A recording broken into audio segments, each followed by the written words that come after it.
জাহান্নাম, আর জাহান্নামের আযাব কত কঠিন, কত মারাত্মক। আল্লাহু আকবার। আল্লাহ রাব্বুল আলামিন বলেন, লা ইয়াযুকুনা ফিহা বারদান ওয়ালা শারাবা ইল্লা হামিমান ওয়া গাসসাকা।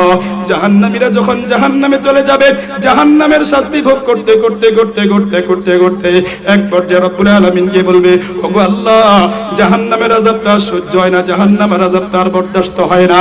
লা ইয়াযুকুনা ফিহা বারদান ওয়ালা শারাবা। ওই আল্লাহ, পানি একটু ব্যবস্থা করে দেন না। আল্লাহ রাব্বুল আলামিন ঘোষণা করে আসবে, না না না, লা ইয়াযুকুনা ফিহা বারদান ওয়ালা শারাবা।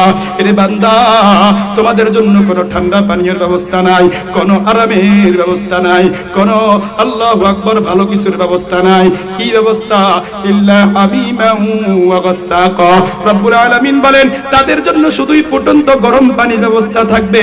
আল্লাহু আকবার। এই গরম পানি আর জাহান্নামীরা জাহান্নামের আযাব ভোগ করতে করতে করতে করতে তাদের শরীরের থেকে যে রক্তপুঞ্জ বাইর হইছে, এগুলাকে উত্তপ্ত করিয়া যখন জাহান্নামীকে পান করানো হবে, আল্লাহু আকবার, জাহান্নামীরা যখন এগুলা পান করবে, পান করার পরে আল্লাহু আকবার, তার পেটের মধ্যে যত নাড়ি বুড়ি আছে সব কিছু গলিয়া পায়খানা রাস্তা দিয়ে বাইরে হয়ে যাবে।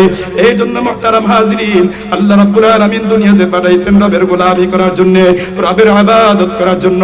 আমরা যেন রবের ইবাদত থেকে গাফিল না হই, যেন 5 ওয়াক্ত নামাজ ছুটে না যায়। আল্লাহু আকবার। আল্লাহর নবী, বিশ্ব নবী জনাবে রাসূলুল্লাহ সাল্লাল্লাহু আলাইহি ওয়াসাল্লাম বলছেন, আসসালাতু ইমাদুদ্দিন, মান আকামাহা ফাকাদ আকামাদ-দ্বীন ওয়া মান হাদামাহা ফাকাদ হাদামাদ-দ্বীন। আল্লাহর নবী, বিশ্ব নবী জনাবে রাসূলুল্লাহ সাল্লাল্লাহু আলাইহি ওয়াসাল্লাম বলছেন, নামাজ হচ্ছে দ্বীনের স্তম্ভ।